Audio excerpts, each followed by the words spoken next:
Hi! ഇന്ന് miss ഒരു set sure questions ആയിട്ടാണ് വന്നിട്ടുള്ളത്. ഈ ഷുവർ ക്വസ്റ്റ്യൻസ് വെറും ഷുവർ ക്വസ്റ്റ്യൻസ് മാത്രമല്ല, ഇതിന് കുറച്ചും കൂടി ഒരു പ്രത്യേകത ഉണ്ട്. എന്താന്ന് വെച്ച് കഴിഞ്ഞാൽ ഇത് നമ്മുടെ അഡീഷണൽ ടെക്സ്റ്റ് ബുക്കിനെ അടിസ്ഥാനമാക്കിയിട്ട് സെറ്റ് ആക്കിയിട്ടുള്ള കുറച്ച് ക്വസ്റ്റ്യൻസ് ആണ്. അപ്പോൾ ഈ മോഡൽ എക്സാമിന്റെ ക്വസ്റ്റ്യൻ പേപ്പർ തന്നെ നോക്കിയാൽ നിങ്ങൾക്ക് അറിയാം, അഡീഷണൽ ടെക്സ്റ്റ് ബുക്കിന്റെ ഭാഗത്ത് നിന്ന് കുറച്ച് ക്വസ്റ്റ്യൻസ് വന്നിട്ടുണ്ടായിരുന്നു. അപ്പോൾ ഉറപ്പായിട്ടും നമുക്കത് പബ്ലിക് എക്സാമിനും പ്രതീക്ഷിക്കാവുന്നതാണ്. അതുകൊണ്ട് ലാസ്റ്റ് ക്വസ്റ്റ്യൻ വരെ നിങ്ങൾ സ്കിപ്പ് ചെയ്യാതെ ഉറപ്പായിട്ടും കാണുകയും അതിന്റെ ഉത്തരങ്ങൾ പഠിച്ചു എന്ന കാര്യം ഉറപ്പുവരുത്തുകയും ചെയ്യണം. ഓക്കെ, അങ്ങനെയാണെങ്കിൽ നമുക്ക് ക്വസ്റ്റ്യൻസിലേക്ക് പോവാം. ആദ്യത്തെ ചോദ്യം, വാട്ട് ഈസ് വെർച്വൽ മാർക്കറ്റ്? എന്താണ് വെർച്വൽ വിപണി എന്നുള്ള ഒരു ചോദ്യമാണ്. ഈ ഒരു ചോദ്യം നിങ്ങൾ മുമ്പേ കണ്ടിട്ടുണ്ടാവും അല്ലെ? മുമ്പേ എവിടെ കണ്ടിട്ടുണ്ടാവും? മുമ്പേ നിങ്ങളുടെ ക്വസ്റ്റ്യൻ പേപ്പറിൽ കണ്ടിട്ടുണ്ടായിരിക്കും. മോഡൽ എക്സാം മുതൽ നമുക്ക് ഈ ഒരു വെർച്വൽ വിപണിയെ കുറിച്ചുള്ള ക്വസ്റ്റ്യൻസ് വരാറുണ്ടായിരുന്നു. എന്താ മക്കളെ വെർച്വൽ വിപണി എന്ന് പറയുന്നത്? വളരെ സിമ്പിൾ ആണ് കേട്ടോ, വളരെ സിമ്പിൾ ആണ്. വെർച്വൽ മാർക്കറ്റ് അഥവാ വെർച്വൽ വിപണി എന്ന് പറഞ്ഞു കഴിഞ്ഞാൽ നമുക്കറിയാം അത് ഓൺലൈൻ മാർക്കറ്റ് ആണെടാ, വേറെ ഒന്നുമല്ല. വെർച്വൽ വിപണി എന്നുള്ള വാക്കൊന്നും കേട്ട് നിങ്ങൾ ഇതുവരെ പഠിച്ചിട്ടില്ലെങ്കിലും ടെൻഷൻ ആവേണ്ട ഒരു ആവശ്യമില്ല. നിങ്ങൾക്ക് എല്ലാവർക്കും സുപരിചിതമായിട്ടുള്ള ഒരു സ്പേസ് തന്നെയാണ് ഈ ഒരു വെർച്വൽ വിപണി എന്ന് പറയുന്നത്, അല്ലെങ്കിൽ വെർച്വൽ മാർക്കറ്റ് എന്ന് പറയുന്നത് നമ്മുടെ ഓൺലൈൻ മാർക്കറ്റുകളാണ്. ഓൺലൈൻ മാർക്കറ്റുകളിൽ നിന്ന് പർച്ചേസ് ചെയ്യാത്ത ആളുകൾ വളരെ കുറവായിരിക്കില്ലേ? അല്ലെങ്കിലും നിങ്ങൾക്ക് പരിചിതമായിട്ടുള്ള, നമ്മൾ പരസ്യങ്ങൾ കാണാറുണ്ട്, നമ്മൾ ചെയ്യാറുള്ള കാര്യങ്ങളാണ് ഓൺലൈൻ മാർക്കറ്റിംഗ് എന്ന് പറയുന്നത്. ചിലപ്പോൾ നിങ്ങളിൽ ആർക്കെങ്കിലും ഇത്തരത്തിൽ ഓൺലൈനായിട്ട് ചിലപ്പോൾ എന്തെങ്കിലും ബിസിനസ് ഒക്കെ ഉള്ള, അല്ലെങ്കിൽ എന്തെങ്കിലും കച്ചവടങ്ങളൊക്കെ ഉള്ള ആളുകളും നമ്മുടെ കൂട്ടത്തിൽ ഉണ്ടാവുമായിരിക്കും. അപ്പോൾ ഇതൊക്കെ റെഫർ ചെയ്യുന്നത് ഡിജിറ്റൽ പ്ലാറ്റ്ഫോം ആണ്. ഡിജിറ്റൽ പ്ലാറ്റ്ഫോം എന്ന് പറയുമ്പോൾ നമ്മുടെ ഈ ഒരു ഡിജിറ്റൽ ആയിട്ടുള്ള ഈ ഒരു മേഖല ഉപയോഗിച്ചുകൊണ്ട് നമ്മൾ എന്ത് ചെയ്യാണ്, മാർക്കറ്റിംഗ് നടത്തുന്ന ഒരു കാര്യമാണ് വെർച്വൽ മാർക്കറ്റ് അഥവാ വെർച്വൽ വിപണി എന്ന് പറയുന്നത്. അതിൽ എന്തിന്റെയൊക്കെ സഹായം നമ്മൾ തേടുന്നുണ്ട്? കമ്പ്യൂട്ടറിന്റെയും അതുപോലെ തന്നെ ടെലികമ്മ്യൂണിക്കേഷൻ മാധ്യമങ്ങളുടെയും സഹായത്തോടെ. കമ്പ്യൂട്ടറിന്റെ സഹായമുണ്ട്, ടെലികമ്മ്യൂണിക്കേഷൻ മാധ്യമങ്ങളുണ്ട്. അതിനിപ്പോൾ ഫോൺ വിളിച്ചിട്ട് പറയുന്നതായിക്കോട്ടെ, അല്ലെങ്കിൽ എന്താണ് നമ്മൾ കമ്പ്യൂട്ടറിൽ വെബ്സൈറ്റ് വഴി ഓർഡർ ചെയ്യുന്നതായിക്കോട്ടെ, ഇതൊക്കെ എന്താണ് നമ്മുടെ വെർച്വൽ മാർക്കറ്റിന്റെ ഉദാഹരണങ്ങളാണ് അല്ലെ? നമ്മളിപ്പോൾ ഒരുപാട് ഓൺലൈൻ സൈറ്റുകളിൽ നിന്നൊക്കെ പർച്ചേസ് ചെയ്യുന്നുണ്ട്. ഫ്ലിപ്കാർട്ട് പോലെയുള്ള അങ്ങനെയുള്ള ഒരുപാട് ഓൺലൈൻ സൈറ്റുകളിൽ നിന്ന് നമ്മൾ പർച്ചേസ് ചെയ്യുന്നുണ്ട്. അപ്പൊ ഇവരൊക്കെ മാർക്കറ്റ് ചെയ്യുന്നത് ഏത് വഴിയിലൂടെയാണ്? ഈ ഒരു ഡിജിറ്റൽ പ്ലാറ്റ്ഫോമിലൂടെയാണ്. നമുക്ക് വീട്ടിന്റെ റൂമിൽ ഇരുന്ന് തന്നെ നമുക്ക് എന്ത് ചെയ്യാൻ പറ്റും? നമുക്ക് നമ്മുടെ കയ്യിലുള്ള ഡിവൈസ് ഉപയോഗിച്ച് തന്നെ അത് നമുക്ക് ഓർഡർ ചെയ്യാൻ പറ്റും. അതുപോലെ നമ്മൾ OLX പോലുള്ള കാര്യങ്ങളിലൊക്കെ നമുക്ക് എന്ത് ചെയ്യാൻ പറ്റും? OLX പോലുള്ള വെബ്സൈറ്റിലൊക്കെ നമുക്ക് എന്തെങ്കിലും സാധനങ്ങൾ വിൽക്കാനുണ്ടെങ്കിൽ നമുക്ക് കൊടുക്കാനുള്ള സാധനങ്ങൾ അതിൽ കൊടുക്കാൻ പറ്റും. അങ്ങനെയൊക്കെ എന്താണ്, അത്തരത്തിലൊരു വിപണി ഡിജിറ്റൽ പ്ലാറ്റ്ഫോം ഉപയോഗിച്ചുകൊണ്ട് നമുക്ക് എന്ത് ചെയ്യാൻ പറ്റും? മാർക്കറ്റ് ചെയ്യാൻ പറ്റും എന്നുള്ളതാണ് നമുക്ക് വെർച്വൽ മാർക്കറ്റുമായി ബന്ധപ്പെട്ട് പഠിക്കാനുള്ളത്. These transactions are conducted in real time. They take effect within seconds. And they involve no paper document or paper currency. അപ്പൊ ഇതിന്റെ മറ്റൊരു പ്രത്യേകത എന്താണെന്ന് വെച്ച് കഴിഞ്ഞാൽ, ഇതിന് വേറൊരു പ്രത്യേകതയും കൂടെ വരുന്നുണ്ട്. ഇത് ഒരുപാട് സമയമൊന്നും എടുക്കാറില്ല. അതായത് ഇത് പെട്ടെന്ന് തന്നെ നമുക്ക് എന്ത് ചെയ്യാൻ പറ്റും? പെട്ടെന്ന് തന്നെ ഈ ഒരു മാർക്കറ്റിംഗ് കാര്യങ്ങളൊക്കെ നടത്താൻ വേണ്ടിയിട്ട് സാധിക്കും. അത് മാത്രമല്ല ഇതിന്റെ സവിശേഷത എന്ന് പറയുന്നത്, ഇതാണ് നിങ്ങൾ ഏറ്റവും കൂടുതൽ ശ്രദ്ധിക്കേണ്ടത്. No paper document. ഇതിൽ എന്തില്ല? ഒരു പേപ്പർ ഡോക്യുമെന്റും ഇല്ല. നിങ്ങൾക്ക് ഇൻവോയ്സ് ആയിട്ട് അത് അങ്ങനെ എന്താണ്, ഈ ഒരു ബില്ല് എടുത്ത് അടിച്ചു തരിക, അതേപോലെ ഇത് അയക്കാനുള്ള പേപ്പർ, അപേക്ഷ ഫോം, അങ്ങനത്തെ ഒരു കാര്യവും ഇല്ല. ഇതിൽ പേപ്പർ ഡോക്യുമെന്റ് ഇല്ല. എല്ലാം നമ്മൾ എന്തിലാണ് ചെയ്യുന്നത്? എല്ലാം നമ്മൾ ഓൺലൈനാണ് ചെയ്യുന്നത്. അപ്പോൾ മാത്രമല്ല ഇത് പേപ്പർ കറൻസിയുടെ ഉപയോഗം ഈ വെർച്വൽ മാർക്കറ്റിന്റെ ഭാഗമായിട്ട് ഉണ്ടാവുന്നില്ല. നമ്മുടെ പേയ്മെന്റ് ഒക്കെ പോകുന്നത് എങ്ങനെയാണ്? ഇലക്ട്രോണിക് എക്കണോമിയുടെ ഭാഗമായിട്ടാണ് പേയ്മെന്റ് ഒക്കെ പോകുന്നത് അല്ലെ?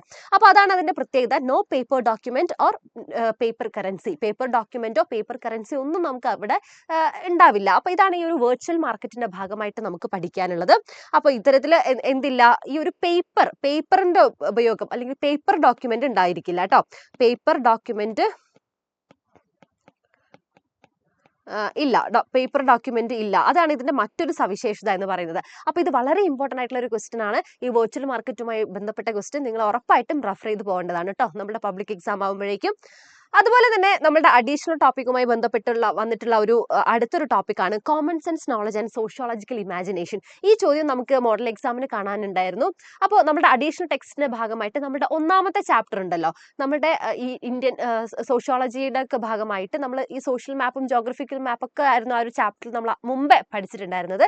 അപ്പോൾ അതിൽ ആഡ് ചെയ്ത് അഡീഷണൽ ആയിട്ട് വന്നിട്ടുള്ള ഒരു എക്സ്ട്രാ ടോപ്പിക്കാണ് common sense knowledge and sociological imagination. ഇത് പക്ഷേ എക്സ്ട്രാ ടോപ്പിക് ഒന്നും നമുക്ക് പറയാൻ വേണ്ടി സാധിക്കില്ല, കാരണം നിങ്ങൾ ഉറപ്പായിട്ട് ഇത് ഫസ്റ്റ് ഇയറിൽ പഠിച്ചിട്ടുണ്ടാവും. ഫസ്റ്റ് ഇയറിൽ നമുക്ക് ഡീറ്റെയിൽ ആയിട്ട് എന്താണ് കോമൺ സെൻസിക്കൽ നോളജ്, അതുപോലെ തന്നെ സോഷ്യോളജിക്കൽ ഇമാജിനേഷൻ എന്താണെന്നൊക്കെ കൃത്യമായിട്ട് നമുക്ക് പഠിക്കാനുണ്ട്.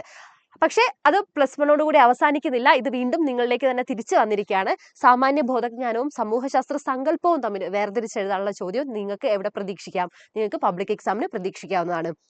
അപ്പൊ നോക്കൂ മക്കളെ, എന്താണ് കോമൺ സെൻസിക്കൽ നോളജ് എന്ന് പറയുന്നത്? കോമൺ സെൻസിക്കൽ നോളജ് എന്ന് പറഞ്ഞാൽ അത് it's A kind of naturalistic ആണ് അല്ലെ. അത് സ്വാഭാവികമായിട്ട് നമുക്ക് വരുന്ന അറിവാണ്, അല്ലാതെ നമ്മൾ ശാസ്ത്രീയമായി പഠിച്ചെടുക്കുന്ന കാര്യമല്ല കോമൺ സെൻസിക്കൽ നോളജ് എന്ന് പറയുന്നത്. അപ്പൊ ബേസിക്കലി നിങ്ങൾ ആ ഒരു പോയിന്റ് നിങ്ങളുടെ മനസ്സിലേക്ക് എടുത്തു വെക്കുക. കോമൺ സെൻസ് നോളജ് എന്ന് പറഞ്ഞാൽ it is A naturalistic knowledge ആണ്. അത് എന്താണ്? ഒരു സ്വാഭാവികമായി നിങ്ങൾക്ക് ലഭിക്കുന്ന ഒരു അറിവാണ് കോമൺ സെൻസിക്കൽ നോളജ് എന്ന് പറയുന്നത്. എവറിഡേ അണ്ടർസ്റ്റാൻഡിങ് ആൻഡ് നോളജ്, അതിന് എല്ലാ ദിവസവും നിങ്ങൾക്ക് എന്ത് കിട്ടുന്നുണ്ട്? അത്തരത്തിലുള്ള കോമൺ സെൻസിക്കൽ അറിവ് കിട്ടുന്നുണ്ട്. സാമാന്യ ബോധ വിശദീകരണങ്ങൾ നിങ്ങൾക്ക് എപ്പോൾ കിട്ടുന്നുണ്ട്? എല്ലാ ദിവസവും ഡെയിലി ബേസിസിൽ നിങ്ങൾക്ക് അത്തരം അറിവുകൾ കിട്ടുന്നുണ്ട്. മാത്രമല്ല it is based on general observations. ഇതിനെന്താണ്? ഇത് പൊതുവായിട്ടുള്ള നമ്മുടെ ചില നിരീക്ഷണങ്ങളുടെ അടിസ്ഥാനത്തിലാണ് നമുക്ക് ഈ ഒരു കോമൺ സെൻസിക്കൽ നോളജ് ലഭിക്കുന്നത്. It is based on the general observation. ചില ജനറൽ ഒബ്സർവേഷന്റെ ചില സ്വാഭാവികമായിട്ടുള്ള നിരീക്ഷണങ്ങളുടെ ഭാഗമായിട്ടാണ് നിങ്ങൾക്ക് എന്ത് കിട്ടുന്നത്? ഇത്തരത്തിലുള്ള കോമൺ സെൻസിക്കൽ ആയിട്ടുള്ള അറിവ് ലഭിക്കുന്നത് എന്നുള്ള കാര്യം പ്രത്യേകം ഓർക്കുക. അതായത് ഇപ്പൊ ഏതെങ്കിലും ഒരു വിഷയത്തിനെ കുറിച്ച് നമുക്കൊരു പൊതുധാരണ ഉണ്ടാവുന്നത് എങ്ങനെയാ? നമ്മൾ അതിനെക്കുറിച്ച് ഡീറ്റെയിൽ ആയിട്ട് പഠിക്കുന്നുണ്ടോ? നമ്മൾ അത് +1 പഠിക്കുന്ന സമയത്ത് തന്നെ നമ്മൾ ദാരിദ്ര്യം വെച്ച് കമ്പയർ ചെയ്യാറുണ്ടായിരുന്നു, അല്ലെങ്കിൽ തൊഴിലില്ലായ്മയെ വെച്ച് കമ്പയർ ചെയ്യാറുണ്ടായിരുന്നു. ഇപ്പൊ തൊഴിലില്ലായ്മ എന്ന് പറയുന്നത് ഒരാൾക്ക് തൊഴിലില്ല, ഒരു വ്യക്തിക്ക് തൊഴിലില്ല എന്ന ഒരു പ്രശ്നം അവിടെ നിലനിൽക്കുന്നുണ്ടെങ്കിൽ നമ്മൾ ചിലപ്പോൾ കോമൺ സെൻസിക്കൽ ആയിട്ട് അല്ലെങ്കിൽ സ്വാഭാവികമായിട്ട് അതിനെ വ്യാഖ്യാനിക്കുന്നത് എങ്ങനെയായിരിക്കും? സ്വാഭാവികമായിട്ട് നമ്മൾ പറയാം അയാൾക്ക് മടിയാണ്, അല്ലെങ്കിൽ അയാൾക്ക് ജോലി ചെയ്യാൻ താല്പര്യം ഇല്ലാത്തതുകൊണ്ടാണ്, അയാൾക്ക് മടി പിടിച്ച് വീട്ടിലിരിക്കുന്നതാണ്. അങ്ങനെയൊക്കെ വേണമെങ്കിൽ നമുക്ക് എന്ത് പറയാം? കോമൺ സെൻസിക്കൽ നോളജിന്റെ അടിസ്ഥാനത്തിൽ സ്വാഭാവികമായിട്ട് നാട്ടുകാർക്ക് അങ്ങനെ പല അഭിപ്രായങ്ങളും പറയാം അല്ലെ. അപ്പൊ അതാണ് ഇതിന്റെ പ്രത്യേകത. എവറിഡേ അണ്ടർസ്റ്റാൻഡിങ് ആൻഡ് നോളജ് ആണത്. It is based on general observation. അതെന്താണ്? ഒരു ജനറൽ ഒബ്സർവേഷന്റെ ഭാഗമാണ്. ഒരാൾ വീട്ടിൽ ഇങ്ങനെ വെറുതെ ഇരിക്കണ്ടേ നമ്മൾ എന്താ പറയാ? അയാൾക്ക് മടിയാണ്, ജോലിക്കൊന്നും പോകാൻ വയ്യാത്തതുകൊണ്ടാണ്, മടി ആയതുകൊണ്ടാണ് അയാൾ ജോലിക്ക് പോകാത്തതെന്നുള്ളത്.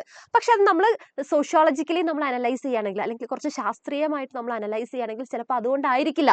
അയാൾക്ക് എന്താണ് അവിടെ അയാൾക്ക് ഉദ്ദേശിച്ച രീതിയിലുള്ള തൊഴിലവസരങ്ങൾ ഇവിടെ ഉണ്ടായിരിക്കില്ല. അയാളുടെ ക്വാളിഫിക്കേഷൻ അനുസരിച്ചുള്ള തൊഴിലവസരങ്ങൾ ചിലപ്പോൾ നമ്മുടെ സമൂഹത്തിൽ ഇല്ലായിരിക്കാം.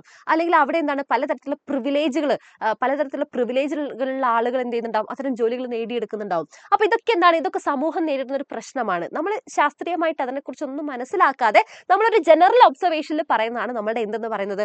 കോമൺ സെൻസിക്കൽ നോളജ് എന്ന് പറയുന്നത്. നിങ്ങൾക്ക് അറിയുന്ന കാര്യമാണെന്ന് മിസ്സിന് അറിയാം, എന്നിരുന്നാലും ഒരിക്കൽ കൂടി ഓർമ്മിപ്പിക്കുകയാണ്. അവസാന ഘട്ടമാണല്ലോ, അപ്പൊ നിങ്ങൾ ഇതൊന്നും വിട്ടുപോകരുത്. അപ്പൊ അതുപോലെ തന്നെ നമുക്കറിയാം കോമൺ സെൻസിക്കൽ നോളജ് എന്ന് പറയുമ്പോൾ പേഴ്സണൽ എക്സ്പീരിയൻസ് ആണ് അല്ലെ. ഒരു വ്യക്തിയുടെ വ്യക്തിപരമായിട്ടുള്ള എക്സ്പീരിയൻസിന്റെ ഫലമായിട്ടാണ് എന്ത് വരുന്നത്? അതൊരു കൾച്ചറൽ ബിലീഫ് ഒക്കെ അതുമായി ബന്ധപ്പെട്ട് കിടക്കുന്നുണ്ട്. And it is typically acquired through socialization and interaction with others. നമുക്ക് ഈ ഒരു കോമൺ സെൻസിക്കൽ നോളജ് ഒരു വ്യക്തിക്ക് ഉണ്ടാവണമെങ്കിൽ തന്നെ എന്ത് വേണം? ആ വ്യക്തി കൃത്യമായിട്ട് സോഷ്യലൈസ്ഡ് ആവണം, ആ വ്യക്തിക്ക് കൃത്യമായിട്ടുള്ള സാമൂഹീകരണം ലഭിച്ചിട്ടുണ്ടായിരിക്കണം, അയാളുടെ കൾച്ചറുമായിട്ട് അടുത്ത ബന്ധം ഉണ്ടായിരിക്കണം. അപ്പൊ ഇതൊക്കെയാണ് കോമൺ സെൻസിക്കൽ നോളജിന്റെ പ്രധാന പ്രത്യേകതകൾ എന്ന് പറയുന്നത്. ഒരു സംശയവും വേണ്ട, നിങ്ങൾ ഇത് ഉറപ്പായിട്ടും പഠിച്ചു വെക്കണം. ഇത് ഏത് രൂപത്തിലും നിങ്ങൾക്ക് പരീക്ഷയ്ക്ക് കാണാൻ സാധിക്കുന്നതാണ്. അത് അഡീഷണൽ ടോപ്പിക്കിന്റെ ഭാഗമായിട്ട് വന്നതുകൊണ്ട് തന്നെ നമ്മൾ ഉറപ്പായിട്ടും ഇത് നമ്മൾ ശ്രദ്ധിച്ച് പോവേണ്ടതുണ്ട്. അതുപോലെ നമുക്ക് മലയാളത്തിൽ ഇത് തന്നെയാണ് പറയുന്നത്. ഏതൊരു വിഷയത്തെക്കുറിച്ചും നമുക്ക് സാമാന്യ ബോധത്തിൽ അധിഷ്ഠിതമായ ചില നിഗമനങ്ങൾ ഉണ്ടാകും. ഈ നിഗമനങ്ങൾ ശരിയോ തെറ്റോ ആകാം. അതിനെന്താ ഒരു സയന്റിഫിക് ആയിട്ടുള്ള ഒരു പ്രൂഫും ഇല്ല. ഇത് ചിലപ്പോൾ ശരിയാവാം, ചിലപ്പോൾ അത് തെറ്റാവാം. അതുപോലെ തന്നെ ഇതിനൊരു ശാസ്ത്രീയമായിട്ടുള്ള അടിത്തറ ഉണ്ടാകണമെന്നില്ല. ഇതാണ് കോമൺ സെൻസിക്കൽ നോളജുമായിട്ടുള്ള പ്രധാനപ്പെട്ട കാര്യങ്ങൾ. ഇതുപോലെ തന്നെ സോഷ്യോളജിക്കൽ ഇമാജിനേഷൻ ഇത് ചെയ്ത അല്ലെങ്കിൽ ഈ ഒരു കൺസെപ്റ്റ് കൊണ്ടുവന്ന ആളാരാന്നൊക്കെ നിങ്ങൾക്ക് അറിയാം. ആരാണ്? CW മിൽസ് ആണ് ഈ ഒരു കൺസെപ്റ്റ് കൊണ്ടുവന്നിട്ടുള്ളത്. അദ്ദേഹം പറയുന്ന കാര്യം ഇതാണ്: it is the ability to see connection between individual experiences and larger social structure and social forces. എന്തായിട്ടാണ് ഇത്? ഒരു ഇൻഡിവിജ്വലിന്റെ എക്സ്പീരിയൻസുമായിട്ട് എന്തിനെ കണക്ട് ചെയ്യാണ്? ലാർജർ സോഷ്യൽ സ്ട്രക്ചേഴ്സിനെയും അതുപോലെ തന്നെ സോഷ്യൽ ഫോഴ്സസിനെയും കണക്ട് ചെയ്യുന്ന ഒരു പ്രോസസ്സിനെയാണ് നമ്മൾ എന്തെന്ന് പറയുന്നത്? സോഷ്യോളജിക്കൽ ഇമാജിനേഷൻ എന്ന് പറയുന്നത്. And it encourages individuals go beyond personal experiences and examine how societal factors influence their lives and the lives of others. അപ്പൊ ഇതെങ്ങനെയാണ് ഇത്തരത്തിലുള്ള സൊസൈറ്റി ആയിട്ടുള്ള കാര്യങ്ങളൊക്കെ എങ്ങനെയാണ് ഒരു വ്യക്തിയുടെ ജീവിതത്തിൽ എഫക്ട് ചെയ്യുന്നതെന്നൊക്കെ ഇത് എന്ത് ചെയ്യുന്നുണ്ട്? ഈ സോഷ്യോളജിക്കൽ ഇമാജിനേഷനിലൂടെ ഇവർ അസസ് ചെയ്യുന്നുണ്ട്. ഒന്നുമില്ല, കൃത്യമായിട്ട് പറയുകയാണെങ്കിൽ ഇത് ഒറ്റ വാക്കിൽ വാട്ട് ഈസ് സോഷ്യോളജിക്കൽ ഇമാജിനേഷൻ എന്നുള്ള ഒരൊറ്റ വാക്കിൽ ചോദിക്കുകയാണെങ്കിൽ നിങ്ങൾ ഇത്രയും മാത്രം പറഞ്ഞാൽ മതി. It connects individual struggles to more significant societal problems. Individual സ്ട്രഗിളിനെ എന്തുമായിട്ട് കണക്ട് ചെയ്യുന്നു? ഇൻഡിവിജ്വൽ സ്ട്രഗിളിനെ, വ്യക്തിപരമായ പ്രശ്നങ്ങളെ എന്തുമായിട്ട് കണക്ട് ചെയ്യാണ്? സിഗ്നിഫിക്കൻറ്റ് സോഷ്യൽ പ്രോബ്ലംസ് അല്ലെങ്കിൽ സമൂഹവുമായിട്ടുള്ള പ്രശ്നങ്ങളുമായിട്ട് അതിനെ കണക്ട് ചെയ്യാണ്. വ്യക്തിയും സമൂഹവും തമ്മിലുള്ള ബന്ധം പോലെ വ്യക്തിപരമായ പ്രശ്നങ്ങളും സാമൂഹ്യ പ്രശ്നങ്ങളും തമ്മിലുള്ള ബന്ധത്തെയാണ് എന്ത് സൂചിപ്പിക്കുന്നത്? Sociological imagination. അമേരിക്കൻ സോഷ്യോളജിസ്റ്റ് ആയിട്ടുള്ള CW മിൽസിന്റെ സോഷ്യോളജിക്കൽ ഇമാജിനേഷൻ സൂചിപ്പിക്കുന്നത് വ്യക്തിയുടെ പ്രശ്നങ്ങൾ, ഒരു വ്യക്തിക്ക് ഉണ്ടാവുന്ന പ്രശ്നങ്ങളും അതുപോലെ തന്നെ സമൂഹത്തിന് ഉണ്ടാവുന്ന പ്രശ്നങ്ങളും തമ്മിൽ പരസ്പരം ബന്ധിപ്പിക്കുകയാണ് CW മിൽസ് സോഷ്യോളജിക്കൽ ഇമാജിനേഷനിലൂടെ ചെയ്യുന്നത്. ഒരിക്കലും മറന്നുപോകരുത്, ഇമ്പോർട്ടന്റ് ആണ്. വ്യക്തിപരമായ അനുഭവങ്ങളും സമൂഹങ്ങളും തമ്മിലുള്ള ബന്ധവും കൂടെ ഈ ഒരു കൺസെപ്റ്റിലൂടെ അദ്ദേഹം മുന്നോട്ട് വെക്കുന്നുണ്ട് കേട്ടോ. അപ്പൊ ഇത് ഇമ്പോർട്ടന്റ് ആണ്, മറന്നുപോകരുത്. ഇതും കൃത്യമായിട്ട് ഓർത്ത് വെക്കുക. എന്താണ് കോമൺ സെൻസിക്കൽ നോളജ്, എന്താണ് സോഷ്യോളജിക്കൽ ഇമാജിനേഷൻ എന്നുള്ളത് ഡിഫറൻഷിയേറ്റ് ചെയ്യാൻ പറയുകയാണെങ്കിൽ ഒന്നുകിൽ ബോക്സ് വരച്ച് കൃത്യമായിട്ട് പോയിന്റ്സ് എഴുതി ഡിഫറൻഷിയേറ്റ് ചെയ്യാം, ഇല്ലെങ്കിൽ 2 പാരഗ്രാഫുകളായിട്ട് നിങ്ങൾക്ക് ഡിഫറൻഷിയേറ്റ് ചെയ്യാൻ പറ്റുന്നതാണ്. ഇനി ഇതിൽ ഏതെങ്കിലും ഒന്നിന്റെ മാത്രം സവിശേഷത ചോദിക്കുകയാണെങ്കിൽ അതിനനുസരിച്ച് ഓരോന്നിന്റെയും സവിശേഷതയും നിങ്ങളുടെ കയ്യിലുണ്ടായിരിക്കണം പറയാൻ. ഓക്കെ, അങ്ങനെയാണെങ്കിൽ നമുക്ക് അടുത്ത ക്വസ്റ്റ്യനിലേക്ക് പോവാം. മൂന്നാമത്തെ ക്വസ്റ്റ്യൻ എന്ന് പറയുന്നത് explain the features of regionalism. പ്രാദേശികവാദത്തിന്റെ സവിശേഷതകൾ വിശദീകരിക്കുക അല്ലെ. ഇത് നമ്മൾ മുമ്പേ പഠിച്ചിട്ടുണ്ട്, നമ്മൾ മനസ്സിലാക്കിയിട്ടുണ്ട്. പക്ഷെ എന്നിരുന്നാലും നിങ്ങൾ ശ്രദ്ധിക്കണം, ഇതിനും കുറച്ചുകൂടി ഇമ്പോർട്ടൻസ് വരുന്നുണ്ട്. നമ്മുടെ പുതിയൊരു മാറ്റത്തിന്റെ ഒക്കെ ഭാഗമായിട്ട് ഈ ഒരു ടോപ്പിക്കിനും കുറച്ചുകൂടി ഇമ്പോർട്ടൻസ് വരുന്നുണ്ട്. പ്രാദേശികവാദത്തിന്റെ സവിശേഷതകൾ എന്തൊക്കെയാണെന്ന് വിശദീകരിക്കാനാണ്. അപ്പൊ റീജിയണലിസം അല്ലെങ്കിൽ പ്രാദേശികവാദം എന്ന് പറഞ്ഞു കഴിഞ്ഞാൽ അതിലെന്തുണ്ട്? It is a strong sense of pride. ഇവിടെ ഒരു സ്ട്രോങ് സെൻസ് ഓഫ് പ്രൈഡ് വരുന്നുണ്ട്. മാത്രമല്ല attachment of individuals or group towards a particular region or locality. ഒരു പെർട്ടിക്കുലർ ആയിട്ടുള്ള ഒരു റീജിയനിലോട്ടോ ലൊക്കാലിറ്റിയിലേക്കോ ഉള്ള ഒരു ഗ്രൂപ്പിന്റെ ഒരു അറ്റാച്ച്മെന്റിനെ അല്ലെങ്കിൽ അവരുടെ ഒരു ലോയൽറ്റിനെ, ഒരു പ്രൈഡിനെയൊക്കെയാണ് നമ്മൾ എന്തെന്ന് പറയുന്നത്? റീജിയണലിസം എന്ന് പറയുന്നത്. അതായത് ഇന്ത്യയിലെ, അത് ഇന്ത്യൻ കോണ്ടെക്സ്റ്റിൽ പറയുകയാണെങ്കിൽ ഇന്ത്യയിലെ വ്യത്യസ്ത ഭാഷകൾ, സംസ്കാരങ്ങൾ, ഗോത്രങ്ങൾ, മതങ്ങൾ ഇവയെല്ലാം ഒരു പ്രത്യേക പ്രദേശങ്ങളിൽ കേന്ദ്രീകരിക്കപ്പെടുമ്പോഴാണ് ഒരു പ്രാദേശികവാദം ആരംഭിക്കുന്നതെന്ന് നമുക്ക് പറയാം. അപ്പൊ അങ്ങനെ അവർ പ്രത്യേക പ്രദേശങ്ങളിൽ കേന്ദ്രീകരിക്കപ്പെടുമ്പോൾ അവർക്ക് എന്തുണ്ടാവും? അവർക്ക് അവരുടേതായിട്ടുള്ള ഒരു ബോധം ഉണ്ടാവുന്നു, മാത്രമല്ല അവർക്കൊരു അറ്റാച്ച്മെന്റ് ഉണ്ടാവുന്നു, അവർക്കൊരു ഗ്രൂപ്പായിട്ട് അവരെന്ത് ചെയ്യുന്നു? ഒരു പെർട്ടിക്കുലർ ലൊക്കാലിറ്റി ആയിട്ട് തന്നെ, ഒരു പ്രത്യേക പ്രദേശമായിട്ട് തന്നെ മാറുന്നു. അപ്പൊ ഇതിനൊരു ഉദാഹരണമായിരുന്നു നമ്മുടെ തെലങ്കാന. നമ്മളത് പഠിച്ചിട്ടുണ്ട്, കൃത്യമായിട്ട് പഠിച്ചിട്ടുണ്ട് അല്ലെ. ആന്ധ്രാപ്രദേശിൽ അവരുടെ ആ ഒരു ഇഷ്യൂ ഒക്കെ, പോട്ടി ശ്രീരാമലുടെ ഒക്കെ കേസ് നമ്മൾ ആ ഒരു പോർഷനിൽ നമ്മൾ ടെക്സ്റ്റ് ബുക്ക് പഠിക്കുന്ന സമയത്ത്, ചാപ്റ്റർ പഠിക്കുന്ന സമയത്ത് നമ്മൾ ഡിസ്കസ് ചെയ്തിട്ടുണ്ടായിരുന്നു.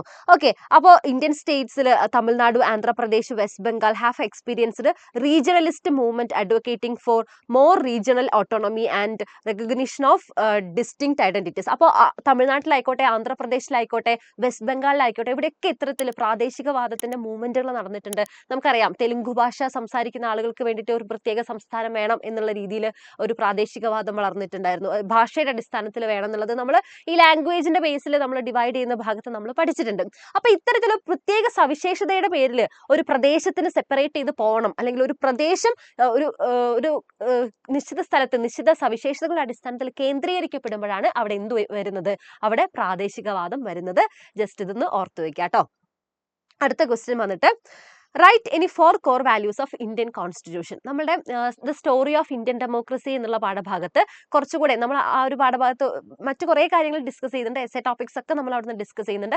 അവിടെ നിങ്ങൾ കുറച്ചുകൂടി ശ്രദ്ധ കൊടുത്ത് പഠിക്കേണ്ട ഒരു കാര്യം കൂടിയാണ് ഇന്ത്യൻ ഭരണഘടനയുടെ കേന്ദ്ര മൂല്യങ്ങൾ അല്ലെങ്കിൽ കോർ വാല്യൂസ് ഓഫ് കോൺസ്റ്റിറ്റ്യൂഷൻ. പ്രിയാമ്പിളിനെ കുറിച്ചും, അതുപോലെ നിങ്ങളുടെ ഇടയിൽ പൊളിറ്റിക്കൽ സയൻസ് പഠിക്കുന്ന സ്റ്റുഡൻസ് ഉണ്ടെങ്കിൽ അവർക്ക് ഇത് ഓക്കെ ആയിരിക്കാം, അവർക്കിത് പ്രശ്നം ഉണ്ടാവില്ല.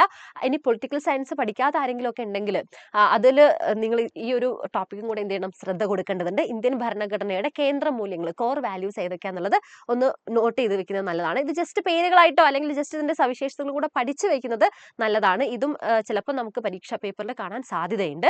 അപ്പൊ സോവേർണിറ്റി, സോഷ്യലിസം, സെക്യുലറിസം, ഡെമോക്രസി, പരമാധികാരം, സോഷ്യലിസം, മതേതരത്വം, ജനാധിപത്യം, ഇതൊക്കെയാണ് ഇതിന്റെ ഭാഗമായിട്ട് വരുന്ന പ്രധാനപ്പെട്ട കേന്ദ്ര മൂല്യങ്ങൾ. ഇത് മാത്രമല്ല ഇനി ഒരുപാട് ഉണ്ട് അല്ലെ, ഫ്രട്ടർണിറ്റി പോലെ ഒരുപാട് മൂല്യങ്ങൾ ഇനിയും വരുന്നുണ്ട്. അതുകൊണ്ട് പ്രിയാമ്പിളിന്റെ സവിശേഷതകളും കോൺസ്റ്റിറ്റ്യൂഷനെ കുറിച്ച് ഒരു ബേസിക് ആയിട്ട് ഒരു ധാരണ നിങ്ങൾ ഉണ്ടാക്കി വെക്കുന്നത് വളരെ നല്ലതായിരിക്കും. എക്സാമിന് കയറുന്നതിന് മുമ്പേ അത്തരം കാര്യങ്ങളും കൂടെ ഒന്ന് വായിക്കാൻ വേണ്ടിയിട്ട് നിങ്ങൾ ശ്രദ്ധിക്കുക. അപ്പോൾ നമ്മുടെ അഡീഷണൽ ടെക്സ്റ്റിന്റെ ഭാഗമായിട്ട് നമ്മുടെ മോഡൽ എക്സാമിനൊക്കെ കണ്ടുവന്നിട്ടുള്ള പ്രധാനപ്പെട്ട ക്വസ്റ്റ്യൻസ് ഒക്കെയാണ് നമ്മളിപ്പോൾ ഇവിടെ ഡിസ്കസ് ചെയ്തിട്ടുള്ളത്. അപ്പോൾ ഇനി ഈ ഒരു ഭാഗങ്ങളും കൂടെ നിങ്ങളുടെ പഠനത്തിൽ ഉൾപ്പെടുത്താത്ത ആരെങ്കിലും ഉണ്ടെങ്കിൽ ഈ ഒരു ഭാഗം കൂടെ ഉൾപ്പെടുത്തി പഠിക്കുക എന്നുള്ളത് ഒന്നുകൂടി ഓർമ്മിപ്പിക്കുകയാണ്. വിട്ടുകളയരുത്. ഈ ക്വസ്റ്റ്യൻസും ആൻസേഴ്സും അതുപോലെ തന്നെ മറ്റു കാര്യങ്ങളൊക്കെ നിങ്ങൾ എന്ത് ചെയ്യുക? കൃത്യമായിട്ട് പഠിച്ചുകൊണ്ടിരിക്കുക. ഓക്കെ, അപ്പോൾ നമുക്ക് വീണ്ടും മറ്റു വീഡിയോകളിലൊക്കെ ആയിട്ട് വീണ്ടും കാണാം. Okay, bye. Thank U.